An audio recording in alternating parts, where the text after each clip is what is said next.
Hello, hello. Plenty of buttons to press here at Wealth Coffee Chat Central, but morning, folks. Good to see you. A few of you up early, as always. James in the house. How are you, mate? Got Aaron there too. Jeff, good to see you, mate. Alison, good morning. Got Kelly there, and we got Mick. How are you, Mick? I think we're catching up today, isn't it, Mick? Catching up today, Mick. All right. I hope you're all well, team. Great to see you. Thanks for joining. Do the warm-ups while things are getting going. Jason Witten's my name, as you might already know.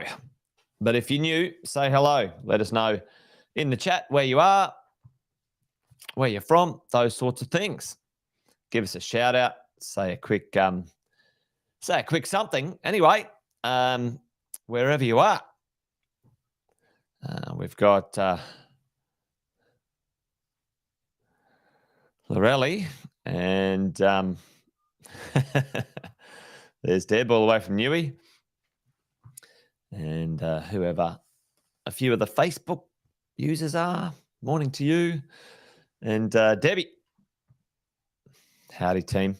Anyway, there you go, folks. Few of you online, which is awesome. Thanks for joining me for this weird and wonderful thing we do each morning, Wealth Coffee Chat. I've been a property investor well over 20 years and done a few things. In the mornings, we get together, have a little coffee, have a little yarn, have a little chat about the idea of property investing and, staying on track. That's the idea.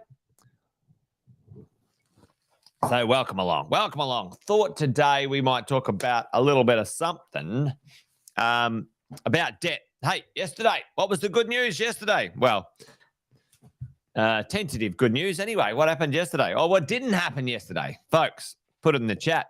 What did not happen yesterday when it comes to the world of lending, borrowing, interest rates, cash? The cash rate did not go up. The RBA on hold.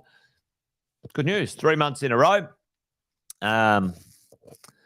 So I reckon, the idea, the thought in and around the general marketplace, folks, is that she'll hold here for a little bit.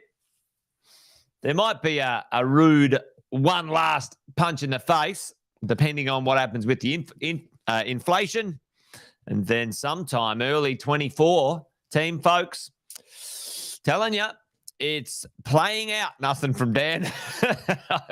Well, hopefully he gets kicked out anyway. Listen, as it's playing out, 2024 interest rates will reduce, if not beforehand, depending on what mayhem rolls out in this next 6 months. The Dan Andrews of the like, and folks, we will be kicked off and kicked into the next significant property run from 24 onwards, folks. So, for those who may have been sitting around umming and ahhing, and you could be on a property deal, don't muck around, telling you. But that's not what this morning's about anyway. I'll do one of those another time. This morning I wanted to talk to everyone about the idea of good debt and bad debt. So help me out this morning. I know a few of you have seen this before, but it's always good to go back and have a little review about the conversation about good debt and bad debt. And, a lot of us sometimes get convinced that paying principal and interest makes you wealthy. Now, I'm not going to say it's a bad thing, but what I'm going to say is, depending on who you are, if you are an investor, let's say your mum and dad at home right now, you have no other interest in creating wealth in the future other than sticking with your plan, which is go to work. And this is not a shot. This is not a cheap shot. This is perfectly fine. If you're just going to go to work each day, you're happy with what you're doing, you're happy to pay your home off, you're happy to put a little bit of money in super, and that's going to be the maximum of what you're up to. Absolutely, for sure, 100%, pay your home off as quick as you can. For the rest of us, for those who are on this call, that is actually not going to help you become wealthy. Matter of fact, paying off debt, and specifically good debt, we're going to talk about that in a minute. We'll talk about that in a minute. Paying off debt makes someone else wealthy, significantly wealthy. The wealthiest businesses in this country, or some of them, tell me, paying off good debt, investment debt, makes who wealthy? Folks, tell me who becomes wealthy when you pay off debt. Hey, good morning, Rodney. And we've got Sonny. Morning to you. Innocent. Morning to you. Who becomes wealthy when you pay off debt, folks? Put that in the chat for me. Put that in the chat for me. All right, let's talk about bad debt. Yep, absolutely, 100%. The banks become wealthy when you pay off debt. And what we're going to talk about today is the type of debt that they become wealthy from. And this is where the understanding needs to be sought out. Okay, righto. Let's talk about bad debt. Put it in the chat for me what you think bad debts are, the type of debts bad debts are. Now, let's describe what this is first. A bad debt is this. A bad debt creates no income. It has no tax deductions, right? Deductions, and it goes down, whatever it's used for goes down in value or no increase in value. Okay. All right. Yeah. And we got this. Okay. Here we go. Car loans. Okay. Let's test this. It bought a car. It has no income. It's got no tax deductions if you bought a car to drive around in, and it goes down in value. Lately, the cars have been going up in value, but listen, any debt that you aren't making income from, dead right, Rose, right? Car loans, credit card, your credit card, credit cards. So, you end up buying furniture or clothing or things like that. Don't do it, folks. Bad debt. This is the crack cocaine. Listen, I say this to be a little bit offensive and up in your face. Like, it is an addiction. Bad debt is an addiction that the banks are happy to get you hooked on, folks. Happy to get you hooked on. Bad debt is why most people end up poor. Most people end up retiring in a terrible financial situation because we are socialized either directly or indirectly to think that bad debts are good Get your car loan, get your credit card. You've made it. You've made it if you can qualify for a credit card. I've heard this bullshit before. Oh, quickly, get a credit card as soon as you can because then you get a good credit rating. This is not America, folks. This is not America. This is Australia, and that's bullshit. Don't do it. Credit cards are hideous. They're crack cocaine for your financial health. Once you get addicted to bad debts, that type of debt, it is very difficult to get off it. So don't start. And if you are in there, cut your bloody credit card up. Get rid of it.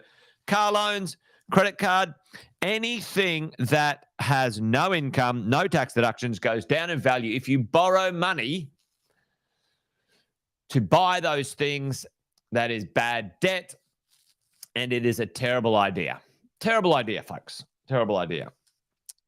For most of us, we should be using cash if we want to buy those things. Cash created, let's be honest, from an asset, which is a renewable income stream. We'll talk about that another day. So you get the gist, right? You don't want bad debts. They hold you back. We were doing this last night. We had a bit of a catch-up, a webinar last night. Bad debt. A $10,000 credit card reduces someone's ability to borrow $50,000, right? And you don't even need to have the credit card. It could be at zero. The balance could be zero, and your ability, it reduces your ability to borrow $50,000 or more sometimes, folks. And that means you miss out on things that you might want to do, which is buy a good investment property. What's a good debt? Well, a good debt, where you borrow money, brings in an income. So it creates an income. It goes up in value. Value increases. So income, value, and often brings in some tax deductions. Now, tax deductions aren't the be-all and end-all here, but, it's good to have them if they're available. So income, value, tax deductions, all right? A rental property. I like it, property. Debt that you qualify for to buy a property, fantastic, wonderful, lovely. But this is where the nuance comes in, folks. The nuance comes in with this stuff, good debt, bad debt. In the middle, there's this hybrid. This is rental properties, other investments often, depending on whether you can borrow for shares or businesses or other things, investments. Now, there are some very wealthy people around the world who say, I never use any of my own cash for anything. I always borrow all the money. And there's some interesting truth and some facts around that when you analyze the numbers. In the middle, there's this kind of hybrid. There's this debt in the middle, which is your principal place of residence, right? And it can swing each way. It can go one way or the other, your home, because it doesn't produce an income, right? And it doesn't have any tax deductions, right? But it does go up in value. And it is a tax-deductible capital gain asset in the future, so no capital gain. So, quick question: how do you make your principal? How does your principal place of residence become a good debt in comparison to maybe being a bad debt? You can actually make that happen as well. Okay, so the question is, how do you do that? Also, right? Use the equity. Boom, Tim, you're on it. And use the equity. There are very good techniques and strategies when it comes to use the equity to buy other assets. Equity recycling. All sorts of stuff. So make sure you talk to your coaches and your teams to make sure that works. If you're not using the equity in your home, then it sits on the bad debt side. Okay, that's where it sits. If you're using the equity in your home, it sits more on the good debt side because it's actively creating something for your future. Okay, good debts and bad debts. All right, so let's talk about this concept and let's dive into this process. Let's say, and let's analyze, let's say, one property. Okay. Over time, let's say from 0 to 20 years, you want that property to kind of look like that. It goes up in value. And depending on what we do, let's say the debt stays exactly the same. And let's say the rents, okay, go up in value as well, right? So that's your rents. This is your value. And this is your debt, right? Now, the traditional version of the world is this, where you go, oh, I want my debts to go down and I want to pay my debts off. And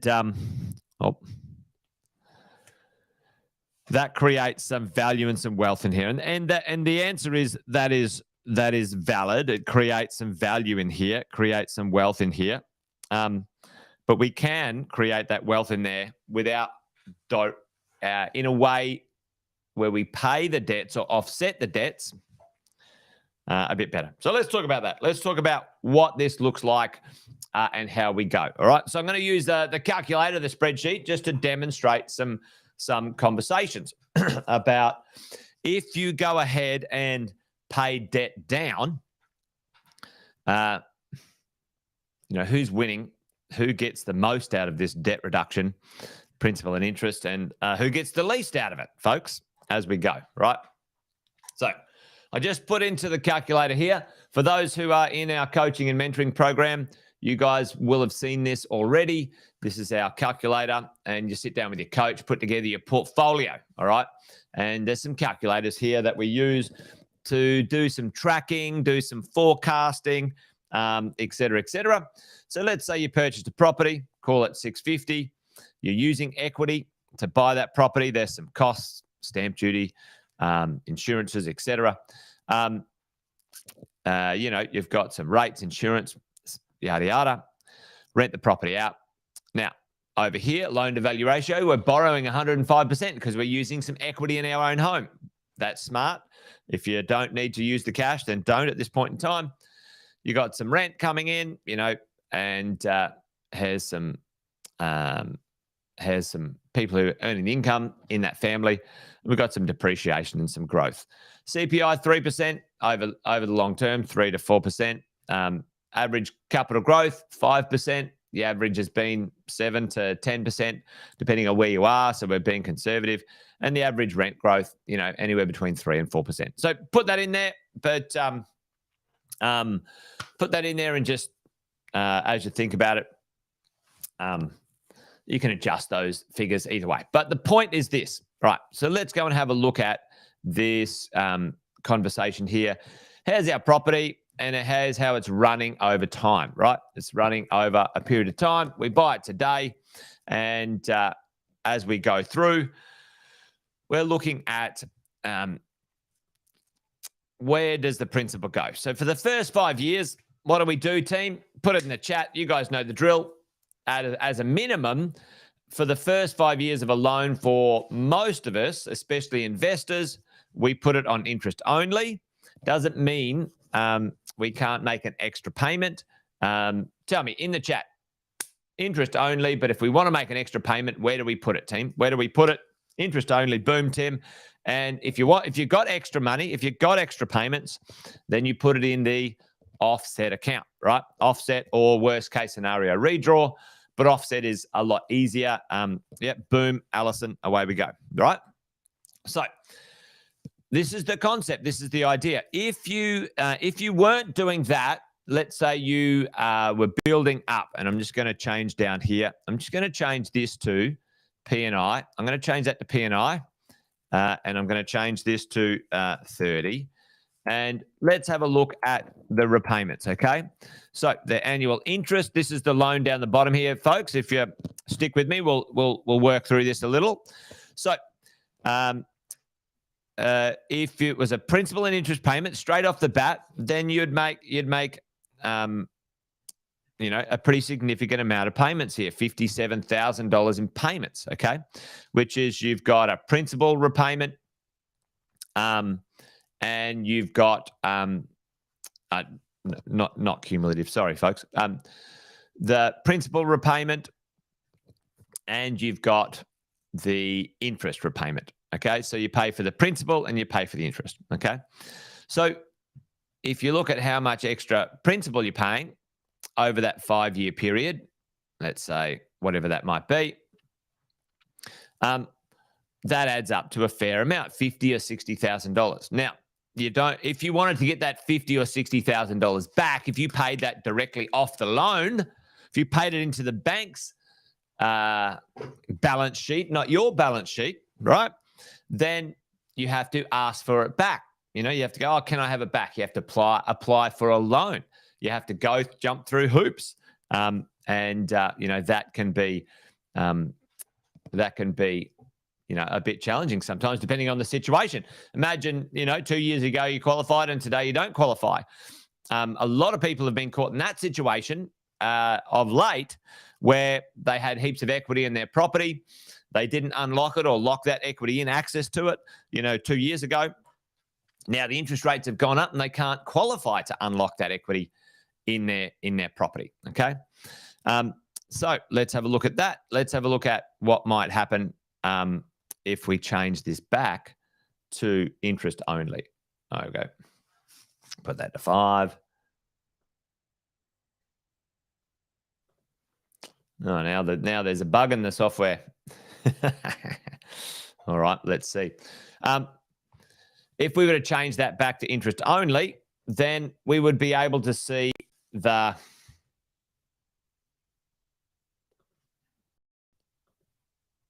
interest only. Beautiful.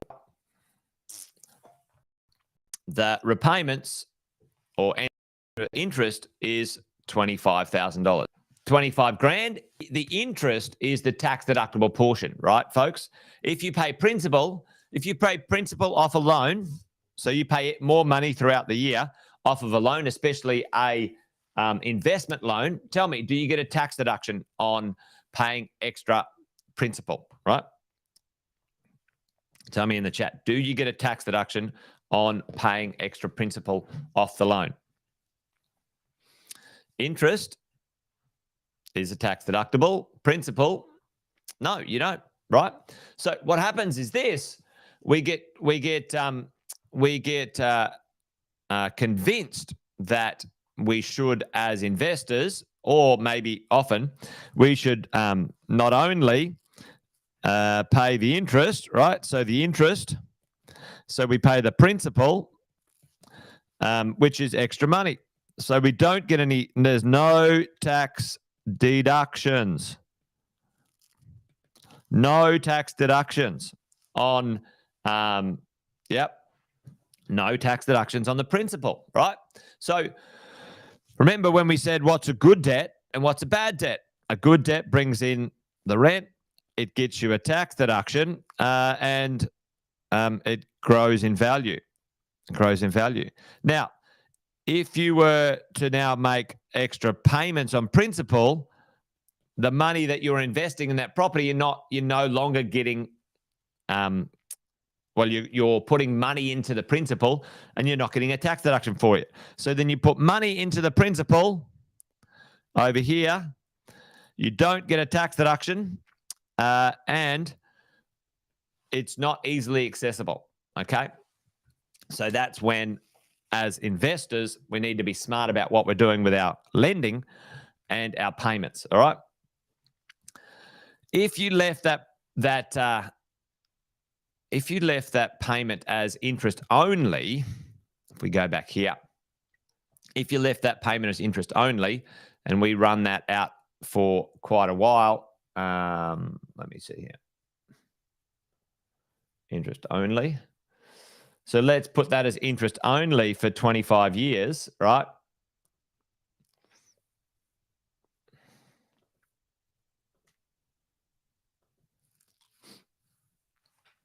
So if we put that as interest only, what happens when we run that out over time, right? So if we go out to year 20 over here.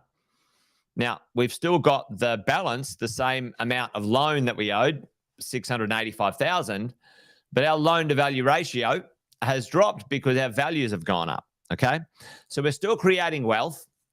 We might even have money sitting in an offset account, folks. We might even have money sitting in an offset account, still offsetting the amount that we pay when it comes to the interest, but you've still got access to your cash and your capital, right? So the point, probably the takeaway from today's chat is when we're looking at good debt versus bad debt, just be cognizant of if we end up in a place or a space where we think we're going to pay our debts off, make sure that you have a chat to your coach and make sure it's the right thing to do. How you're paying them off and when is really important. If you pay them off too early, you get locked up. You get caught with servicing. You get caught with access to capital. You get caught with cash flow. Often, paying the debts off later, let's say down here, might be a good tick in the place or space to do it. Anyway, there you go. Good debt, bad debt. Make sure you understand the difference, folks. Okay. That's it from me. I think we've gone well over today. Probably about another 20, 30 minutes an hour to drill into that, to be honest, to get down to the nitty gritty. But that's not what the Wealth Coffee Chats are about. The Wealth Coffee Chats are about simple, hopefully simple, daily chats about what's going on. So there you go. The point is, be aware of paying down debts using principal and interest. Who's that making wealthy? And is that actually benefiting you? Is it benefiting you? Yes or no? You need to understand the impact of that, and the timing of it needs to be right. All right, folks, that's it. Wealth Coffee Chat done and dusted. Let's have another one tomorrow if you're up for it. Let me know. Let me know. Around about 10 past 8, we'll get together, talk a little bit of what's going on in the market. Until then, you guys take care. Remember, this thing's a marathon, not a sprint. It takes some time to get this thing done. So make sure you stick to the plan. All right, folks, that's it. I'm done. See ya.